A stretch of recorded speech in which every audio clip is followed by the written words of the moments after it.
Hello and welcome to the Tabletop Games blog topic discussion.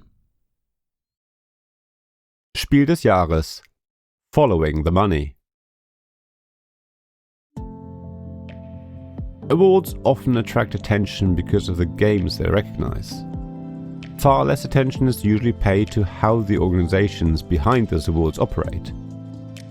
In the case of Spiel des Jahres, the financial side of the story is particularly interesting because it helps explain how the association funds its activities while maintaining the independence that it considers central to its mission.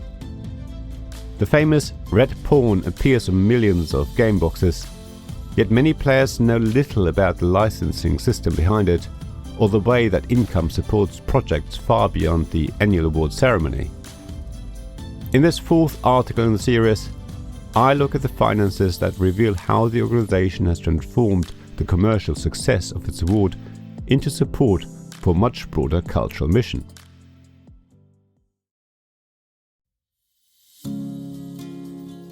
When Spiel des Jahres was founded in 1978, it operated on a very different scale from today. During the first decade, jury members reportedly covered their own expenses themselves, and the association relied largely on membership fees.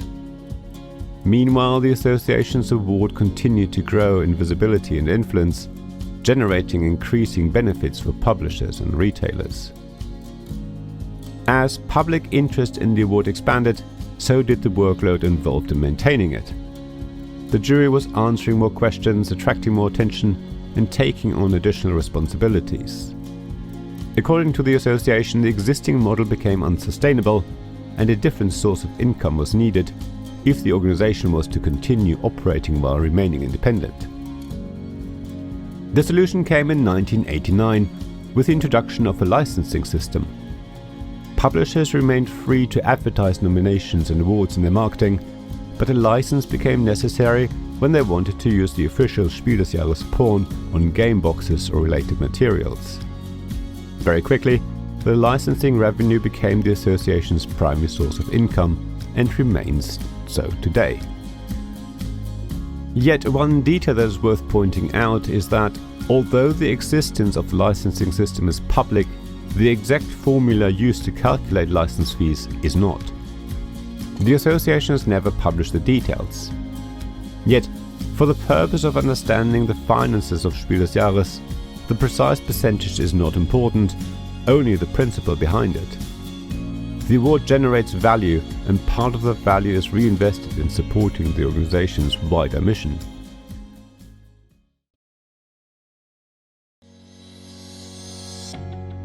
The licensing model allows Spiel des Jahres to fund itself without relying on sponsors or commercial partners. Rather than seeking external backing, the association generates most of its income through the reputation and visibility of its own awards. The scale of this income is actually larger than many people might expect. According to the association's 2024 accounts, licensing income amounted to €800,417. That compares to a total income of approximately €865,000 for the same year. These figures clearly place Spiel des Jahres in an unusual position. It is far more substantial than a small volunteer organization, yet it remains quite modest when compared with many commercial entertainment businesses. Yet, income does not come solely from the most recent winners. Board games that continue to display the pawn logo also continue to generate licensing revenue.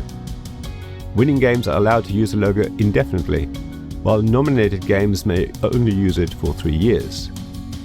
Such a system creates a broader and more stable income base than purely relying on a single year's award recipients. Some of the changes that Spiel des Jahres introduced recently illustrate how the association tries to align financial decisions with its wider goals. Since 2025, board games on the recommendation list have been allowed to display the pawn on the front of the box as well as the back.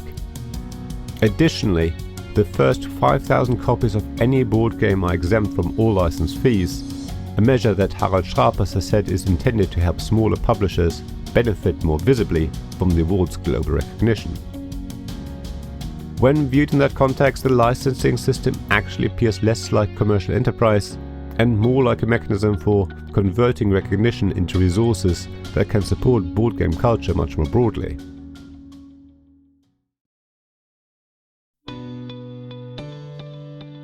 As I have illustrated in my previous articles, a very common misconception is that Spiel des Jahres exists solely to organize an annual award ceremony. The association's finances tell a very different story. In 2024, the largest area of expenditure was events and public activities, accounting for €290,910.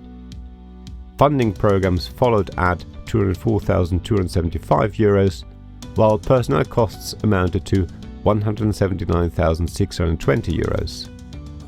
Together, those three areas accounted for the majority of the association's spending. The 2024 award ceremony in Berlin alone cost almost €115,000, but events include far more than that.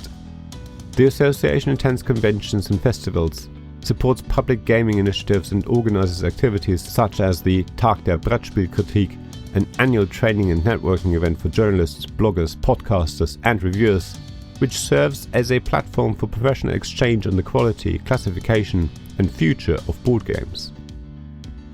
Funding remains another major priority of Spiel des Jahres. As discussed in my previous article in the series, the association supports libraries, schools, community groups, museums and research initiatives. Since the funding program began in 2012, almost 950 projects have received support, with total funding at nearly €870,000 by 2025. Research has been a particularly significant area. Around €80,000 a year is allocated to doctoral research positions at the University of Constance, with support later shifting to a postdoctoral position exploring board games as a cultural asset. The organization also employs a small professional team. While members of the jury work on a voluntary basis, day-to-day operations are handled by a managing director, an administrative team, and staff responsible for areas such as the website, podcast, and social media. The modern Spiel des Jahres combines volunteer expertise with a professional structure able to support its growing portfolio of activities.